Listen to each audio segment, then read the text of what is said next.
how to file a Khula in America or the Canada. What is the procedure? Let's say she's living in Canada or the America and she is having a hard time. Let's say, for example, she went to the civil court and she got the divorce. Now she is being divorced in the local law, but as we are Muslim, we follow the law of the Sharia, which was prescribed by Allah, not by the human being. So we are obligated to follow Allah, not the human law. So accordingly, in the civil court, she got a divorce. Now she's living in Canada and she's living in America, and she's looking to see where do she has to file Khula, which is like an Islamic divorce initiated by the wife.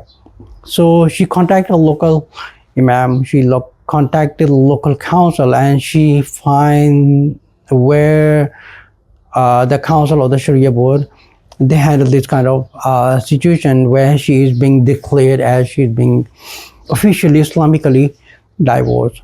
So the way the Sharia Council of America works, she contacted the Sharia Council of America, and she submitted her application paying the initial fee of a down payment, and she sent all the applications and all the affidavits and all her IDs and the evidences from the civil court and all these things to the Sharia Council that she's looking to file a Khula, and her husband is not cooperating. Even let's say he is not abusive, there is no domestic violence, there is not a physical threat or anything, but mentally, for some reason, she is not getting along with the husband. Like it could be financially, or it could be sexually. She is not being satisfied, or either she is not happy in that life. Going to the next extent where she has to take a step to get a man to really live, because living that kind of life, it makes you psychologically, mentally illness. It makes you sick if you do not get out of that relationship. Like for example, a man has a need of sex, and also at the same time the wife also has a need of sex. So both of them needs each other for this. Let's say for example, he has a problem in intimacy, or she has a problem in intimacy and she's not satisfied with him, or it could be even a financial, she's not getting along, or even a mentally she's not happy and she doesn't like him or anything. But in a minor case, it is always recommended to sister to sacrifice, because maybe you sacrifice, Allah will bless you more better in the hereafter. But on a minor things, do not make it to exceed your limit, that you're approaching a council or a Sharia board that I'm not living under domestic violence, I'm not living under a threat or anything, but I do not like him. So that doesn't make any sense. Living on a minor thing is maybe if you don't like him, maybe he has some other good things. But there's some points where she does have to get out. Like she's not happy with him, she doesn't like him, or sexually she's not being satisfied, and she has a needs. Like Allah gives the right to the man as well as Allah has given the right to the woman also. So she does have the right. So in this matter, the husband is not cooperating, but they do not have a physical abuse, they do not have any domestic violence, but yet they don't get along with them. So he doesn't want to leave her. So she contacted the local Sharia Council of America, or she contacted local imam or local Mufti, and she tells them, okay, talk to my husband, please, I'm not mentally happy with him, so please let me go.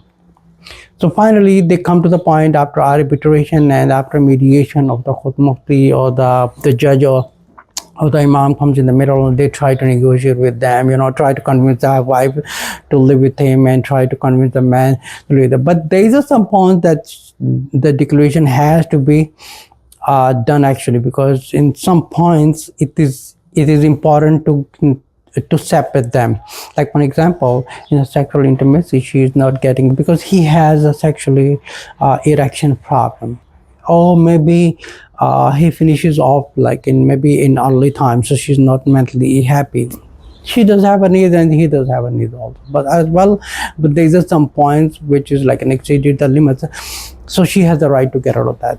Maybe she needs a different man, financially fit, or she needs someone with a sexually fit. But making this kind of thing, do not give the first priority, because maybe if you get married to another person, maybe he is more weakened than them, then you're not gonna approach the imam again. Okay, I'm not happy again, so I'm gonna go to the third one. So the third one comes with the same thing. So do not give the first priority to the intimacy, but give the first priority to always the first priority respect, care, and the faithfulness and sincerity. You love each other, care about each other. There's the domestic violence and the manners, the akhlaq is the best thing in a relationship.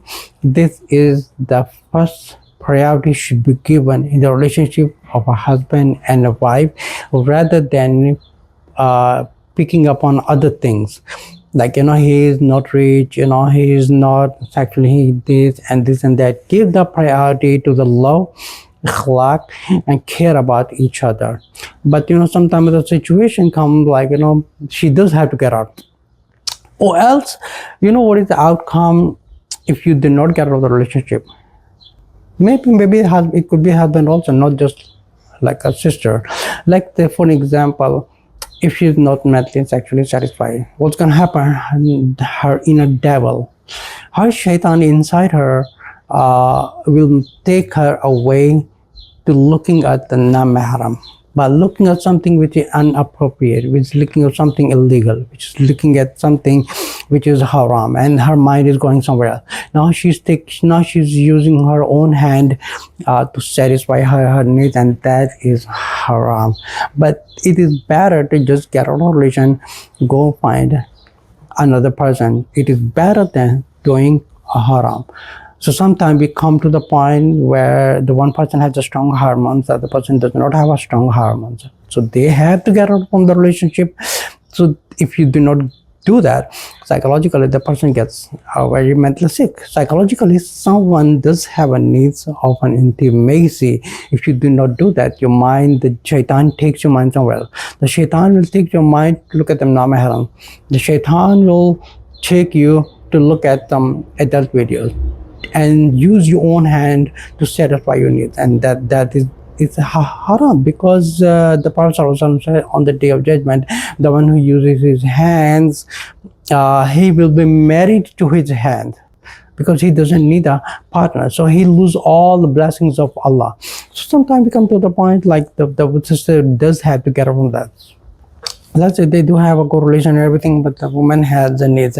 Now she approaches the imam, she approaches the mufti, and asks him like, what, this is the problems I have. I really need to get out, because he's a nice guy, he's everything, but I still have to get out because I have my own needs. So the imam or the mufti, he contacts the husband and tells him, this is the problems I have. This one doesn't allow to force someone to live with that, because she is not mentally happy with you, so you have to let her go. And now the situation comes like, he agrees that he is being forcing if he is a good Muslim, he would understand that he get convinced by whatever the imam said, whatever the mufti has said to him, that convinced him, and he said, okay, I let her go, I divorce her. So that the khula is being taking place. This is the procedure of the khula. It takes a little bit longer than the first nikah, because first nikah is basically based on evidence, it declares right away. But in the matters of a khula, it takes a communication between the husband and the wife together, put them together as the imam or the mufti. He works as an arbitrator to make sure the relationship continues on, because do not break a relationship on the minor things unless it is something very, very, very serious. Do not break the relationship by looking at someone is happy and I'm not happy. Don't look at this. Whatever you have, say Alhamdulillah Rabbil Alameen. What Allah has given me, Alhamdulillah. It is my taqdeer and I have to accept it, and I'll be happy with that. Because maybe sometimes our sister has a very good husband, but do not give the focus on something which is like a secondary or or the third stage, but give the first priority. If you're getting along on the basic necessities you are given, he's been providing as a love, care, and everything. You get along, love each other. That's a beautiful relationship. But there's some point, but there's some situation like you reach to the point where you really have to need on something. You need to get out from relationship, because else, if you do not do that, this is what happens. If you do not get out of the relationship, the shaitan will take you to the wrong doings. As it says in, I believe in Surah Isra, verse number 32, like, La taqrabu zina innahu fahisha kanahu sabila. Where it says in Surah Isra, La taqrabu zina. So basically, if you do not get out of the relationship, maybe the shaitan will take you towards something, a wrong doing. So better than doing the wrong doings, better you get out of a relationship and you get along, talk to the matrimonial services and get remarried again. But I hope Allah makes it good for every sister and every brother. But do not file for Khula, do not file for the Faskh nikah unless there is some serious matters. So the procedure of the Khula is, you file a Khula, you file the down payment, and you file all your petitions and information, and the Sharia counsel of the Imam of the Mufti will contact the husband and he'll talk to him. Okay, this is the problem we have, so you have the choice. Let's say it could be financial reason. So let's say that so recently we have a lot of cases comes up, and the sisters have a financial problem, they also have a akhlaq problem, they also have a verbal abusive problems, and some other problems, these problems and that problems. So we help to negotiate with them, and we have even came across with the cases where the sisters file the khula but end up getting together, apologizing each other. They are living a beautiful life.